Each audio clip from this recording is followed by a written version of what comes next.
What's going on, guys? Welcome to Liquidity Part 2, I think. Is this Part 2? Let's see.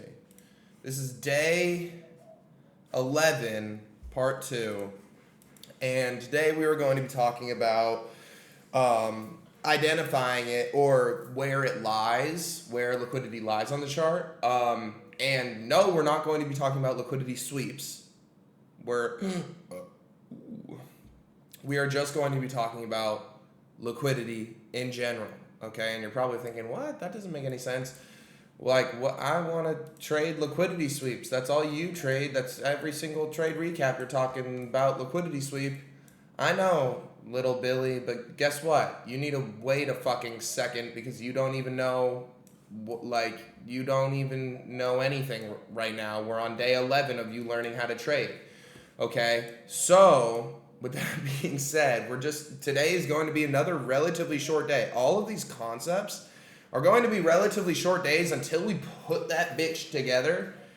Bruh, that's going to be a long day. That's going to be like an hour. I'll probably split that bitch into like 3 1-hour segments to put that shit together for you guys. But right now, like the concepts themselves, they should be easy because they are pretty easy to understand. And that's my goal, to make this shit really easy to understand for you guys. So, without further ado, let's jump into the chart work and start talking about where liquidity lies. So, if we think back to, I'm not even going to pull out the Google Doc, but if we think back to what liquidity is, right, it's resting orders or a price range where orders can get filled. Okay, and we think about why we need it. It's because that's where orders get filled, and liquidity is what moves the market. It's what causes the market to change direction. It's what literally makes the market move on every single time frame. So there's liquidity on the 1 minute, there's liquidity on the 5 minute, 15, 1 hour, weekly, daily, monthly. There's liquidity throughout all of that, and there's constant fills of these price ranges where liquidity lies, filling of these resting orders to make the market move the way that it does. So with that knowledge, we want to figure out, where do these orders lie? Where could potential resting orders be? Well, let's think about this in just a super basic manner. Okay, if we're in an uptrend, okay, and we think about just how a trend moves, okay? Higher highs and higher lows, right? Most beginner traders or retail traders, they're taught, luckily you guys are being taught by me, but they're taught that like when you see an uptrend, you wait for a high to get pushed past and then you enter into a long. Okay, so we know that, okay, there's going to be people entering into buys when highs get pushed above. Okay, what else is happening? Well, in a downtrend, most people put their stop losses above highs, right? So, thankfully, there's a lot of fucking idiots who think uptrends are also downtrends. You know? Like, luckily, that was one of the first things that we taught you guys, so you guys don't get confused with that. But, in turn, those idiots, maybe they see a downtrend on a smaller time frame. Maybe we're on the hourly time frame and they're on the 5 minute and they see a downtrend, whatever. But because of that, there's also stop losses above these highs. So people are pressing buy when these highs get pushed above, and also people are getting forced out of their sell positions that they were in because of their stop losses above these highs. And if we think about how a stock exchange works, when we're shorting a stock, in order to exit, we have to buy those shares back at either a higher price or a lower price. Most of the time, we're trying to get a lower price because we're shorting. Okay? So, when these people are shorting the market and they get stopped out, what do they have to do? They have to buy those shares back. So now there's 2 sets of resting orders of people buying, okay? We have people who are getting stopped out from their short positions, and we're also getting people going just purely long after these highs get broken above. So now we see, damn, lots of orders get filled above highs. Isn't that pretty nifty? Okay, now let's think about a downtrend. Let's think about lows. Well, let's do it reverse. When we're in an uptrend and we are going long, where do we usually put our stop loss? Underneath lows. And again, there's idiots. So sometimes we're in downtrends and people try and long these little retracements and they have their stop loss underneath these lows. So what happens when that stop loss gets hit? They have to sell their shares back at a lower price, right? They probably went long somewhere within here, and then boom, their stop loss gets hit. They exit the position at a lower price, causing them to have to short, right? It's an exchange, or sell, right? They entered into buys, they have to sell it back at a lower price, losing money. And then at the same time, in a downtrend, when people or retail traders see lows get pushed below, again, downtrend, what do? They enter into shorts. So wow, we can see that highs and lows are typically where a lot of orders are filled, above highs and below lows. So bingo, there you go. We figured out where liquidity is. It resides above highs and below lows. Now, something to keep in mind, though, because we're talking about the banks or the institutions, the algorithm, whatever, to fill these massive amounts of orders. Okay, because we're talking about that, we don't fucking know where they're going to fill those orders. We just know that there's a possibility for them to enter into those orders above highs and below lows. So it's just a probability thing. Okay, so when we see an uptrend, we're not like seeing a high and instantly being like, short it, right? Because then we would be stupid, because then price would look like this. And it would like be like the worst endless cycle of like liquidity sweep, like just a constantly expanding consolidation like that, right? And that's not how it works, right? Because we see price move in trends. Higher highs and higher lows. So we know that, okay, there was potential for orders, sell orders to be filled here because there's so many people going long, right? If we understand that there's resting buy orders here,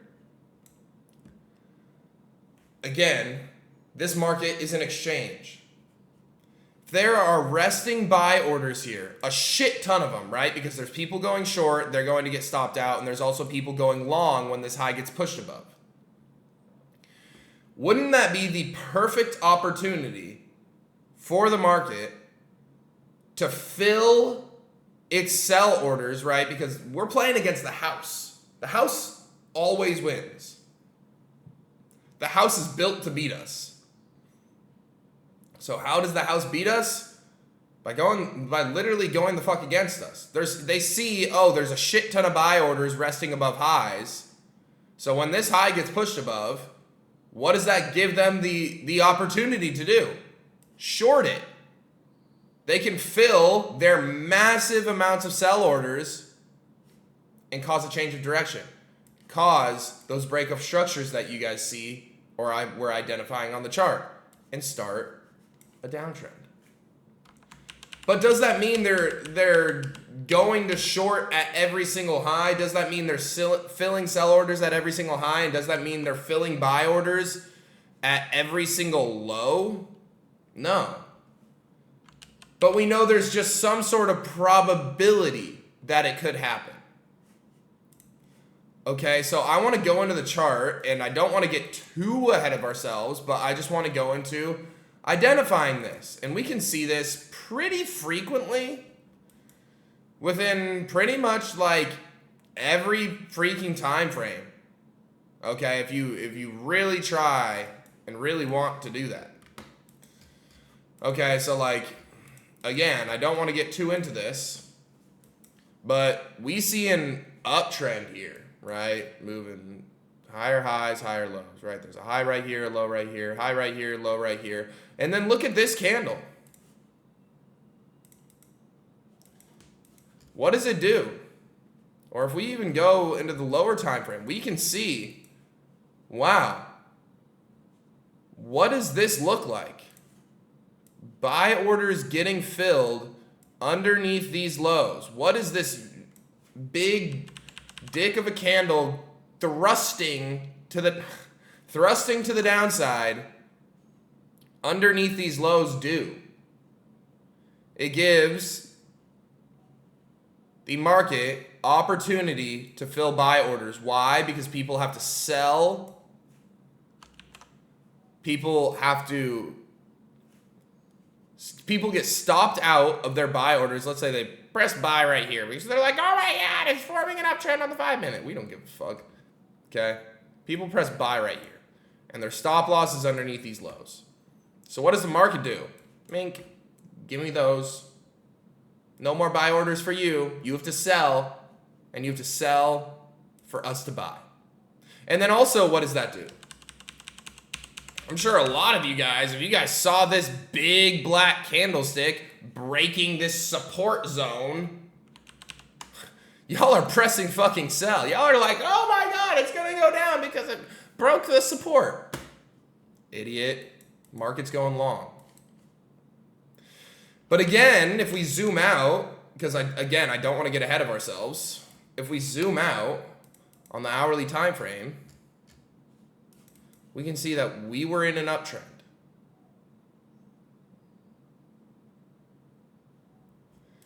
Okay, let's find more examples of this. We can even find it on the weekly time frame. Look at this. We're in a downtrend, right? We see a breakup structure right here. We see a high right here.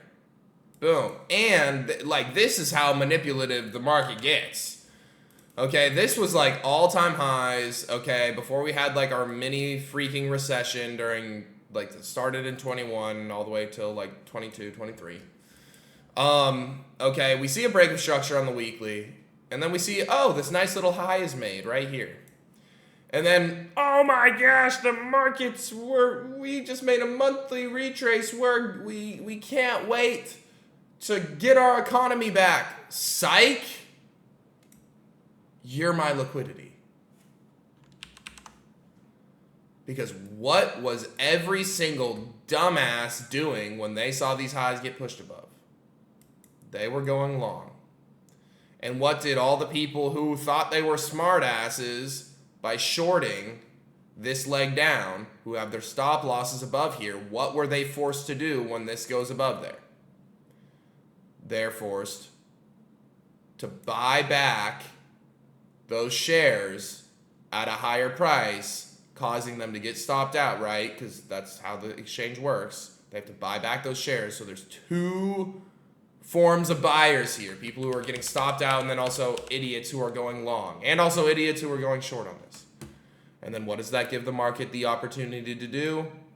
Fill sell orders and shit the bed.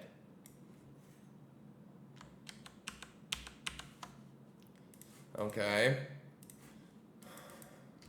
I don't know how political we can get on here. I'm about to put you guys on some crazy game. Okay. I want you guys to read my mind here. Okay? Read my mind.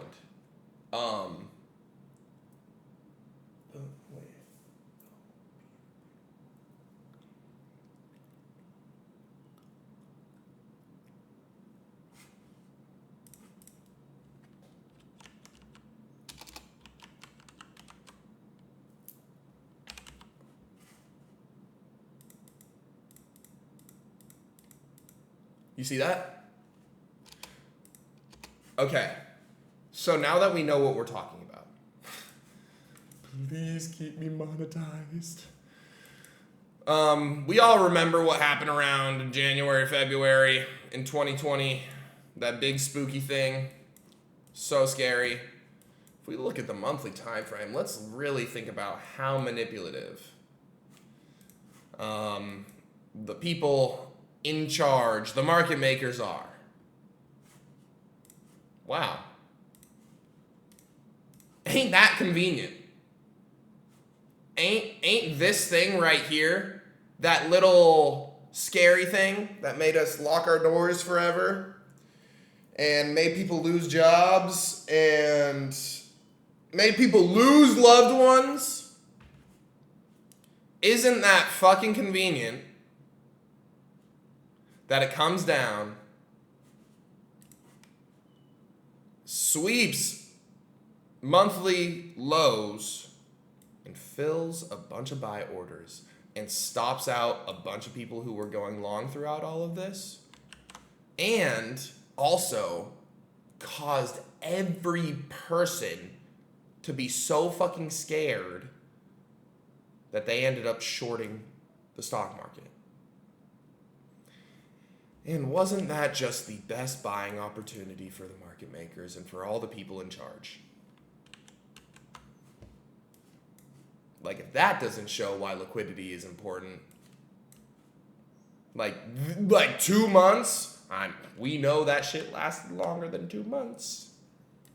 They just needed to hit a little pump and dump on your headpiece so they could capitalize and push price all the way up to all-time highs. So now hopefully you guys realize why this shit is important. Because you can see through lies with the chart. There's a reason why I'm not even going to get fucking political with the shits. But there's a reason why I never entertained any of this shit, because I saw this. And I saw through the bullshit. And that's the awesome thing about charts. Charts do not lie. Ever. And we can see through that by seeing liquidity. So all that I want you guys to take away from that today is liquidity lies above highs, right? Because what happens is a bunch of people go long. Do we want to go long when there's like a potential sweep? Well, no, because the market's looking to go short or has the potential to go short. And then same thing in a downtrend. Okay, we know that there's a bunch of people who are going to go short. Why? Because there's stop losses underneath lows for people who have to sell their shares at a lower price. And there's also people who are going to go short because it's in a downtrend.